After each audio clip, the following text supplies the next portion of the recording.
வண்டியோட பேரை சொல்லவே வேணாம், வெறும் சத்தம் மட்டும் போதும். சும்மாவா சொன்னாங்க made like a gun goes like a புல்லட்னு 1901ல ஆரம்பிச்ச one of the oldest motorcycle brand. அதுவும் இந்த bullet 350 one of the world's longest running production motorcycle. இது 349 சிசி இன்ஜின்ல வந்த ஒரு வண்டி இல்ல ஒரு கன்னு.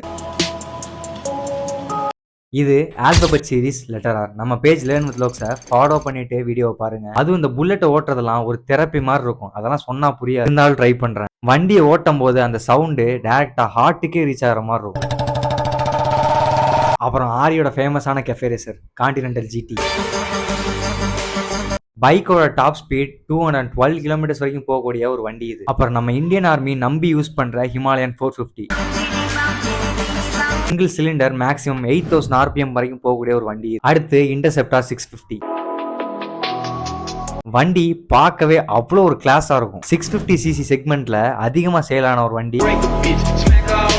என்னதான் வண்டி பிரிட்டிஷ் கம்பெனியை ஆரம்பிச்சாலும் நம்ம இந்தியன்ஸ்க்கு தான் ஃபேவரட்டான பிராண்டாவே மாறிடுச்சு. தண்டர்பர்ட், ஹண்டர்னு சொல்லிக்கிட்டே போகலாம், அவ்வளோ மாடல்ஸ் இருக்கு. வண்டியோட பேரை கண்டிப்பா கண்டுபிடிச்சிருப்பீங்கன்னு நினைக்கிறேன். இருந்தாலும் நானும் சொல்லிடுறேன். வண்டியோட பேரு த ராயல் என்ஃபீல்ட். ஏதாச்சும் மாடலை விட்டுருந்தா கமெண்ட்ஸ்ல மென்ஷன் பண்ணுங்க. அடுத்து ஸ்பெசிஃபிக்கா ஒரு வீடியோவே போடலாம். ஆல்பபெட் சீரிஸ்ல அடுத்த லெட்டர் எஸ். நீங்களாம் நினைச்சிட்டு இருக்கீங்களா அந்த மான்ஸ்டரை பத்தியா பேச போறேன்? சொல்ல மாட்டேன், வெயிட் பண்ணி பாருங்க. லேர்ன் வித் லோக்ஸ் பேஜை ஃபாலோ பண்ணி வச்சுக்கோங்க. அப்பதான் வீடியோ கரெக்டான டைமுக்கு உங்களுக்கு வரும்.